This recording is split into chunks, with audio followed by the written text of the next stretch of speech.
இயேசு கிறிஸ்துவில் அன்புக்குரிய சகோதர சகோதரிகளே, கணவர் ஒருவருக்கு உலக ஆசையை துறந்து பல புனித திருத்தலங்களுக்கு பயணம் செய்ய வேண்டும் என்று ஆசைப்பட்டார்.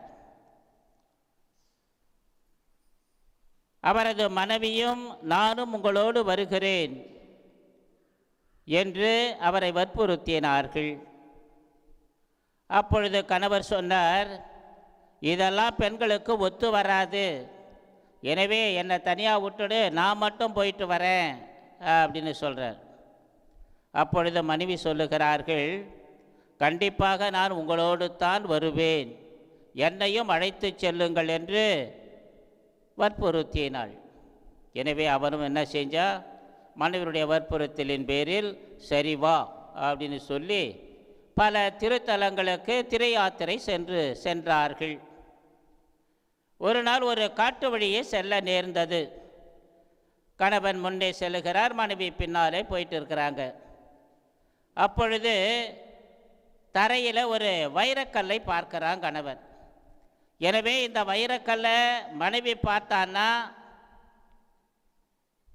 துறவ ஆசை விட்டுட்டு உலக ஆசையின் மேலே அவளுக்கு ஆசை வந்துடும் அப்படின்னு நினைத்து அந்த வைரக்கல்லின் மீது காலை வச்சு அப்படியே நிற்கிறான். மனைவி போட்டோம், அப்புறம் நம்ம பின்னால் போகலான்னு. இதை பார்த்த மனைவி, என்னதான் விஷயம் அப்படின்னு கேட்குறேன். என்னத்தை மறைக்கிறீங்க, என்ன விஷயம் சொல்லுங்க அப்படின்னு. அப்பொழுது அவன் விளக்கம் கொடுக்குறான்.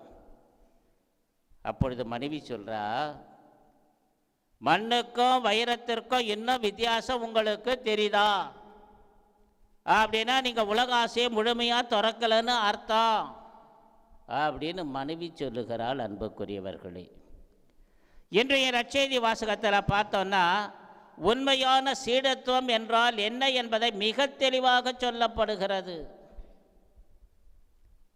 முழுமையாக துறக்க வேண்டும், நற்செய்தியை நம்ப வேண்டும். மனம் மாறினா மட்டும் பற்றாது, நற்செய்தியை நம்ப வேண்டும். இந்த ரெண்டு காரியங்களையும், அது குடும்பத்தாராக இருந்தாலும் சரி, துறவற வாழ்க்கை மேற்கொண்டவர்களாக இருந்தாலும் சரி, இந்த ரெண்டு காரியங்களையும் செய்ய இறைமகன் இயேசு பணிக்கிறார். முழுமையாக துறக்க வேண்டும். ரெண்டாவது, நற்செய்தியை நம்பி அந்த மதிப்பீடுகளின்படி நாம் நமது வாழ்க்கை பாதையை அமைத்து கொள்ள வேண்டும். அதுதான் உண்மையான கிறிஸ்தவ வாழ்வு.